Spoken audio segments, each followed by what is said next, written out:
কাল রাতে তাহাজ্জুদ নামাজে বসে কি কাল রাতে তাহাজ্জুদ নামাজে বসে আপনি তো সেলসেলায় বেচতে যাবেন। একজন ট্রোয়ারকে উদ্দেশ্য করে আমি অভিশাপ দিছিলাম। সকালবেলা সে আমাকে ইনবক্সে নক দিয়ে বলতেছে, আপু আমার না এমন পেট খারাপ হয়েছে, আমি না সারাটা দিন ওয়াশরুম থেকে বেরোতে পারিনি।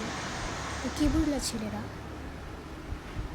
বিশ্বাস করুন ভাই, আমি এখন আতঙ্কতে আছি। আমি যে আপামনিকে নিয়ে ভিডিও বানাইতেছি, আপামনি যদি আমারও অভিশাপ দেয় তাহলে তো আমি শেষ। কারণ নাকি অভিশাপ দিছে সে পাতলা পায়খানা করতে করতে শেষ। আমার যদি অভিশাপ দেয় তাহলে আমার কি হবে? আপা দয়া করে আমার অভিশাপ দিবেন না, আমি সিঙ্গেল। আমার এখনো একটা ভবিষ্যৎ আছে। আমার ভবিষ্যতের বউ বাচ্চার কি হবে যদি আমার অভিশাপ দেন তাহলে তো আমি শেষ। দয়া করে আমার অভিশাপ দিবেন না, আমি আর আপনাকে নিয়ে ভিডিও বানাবো না।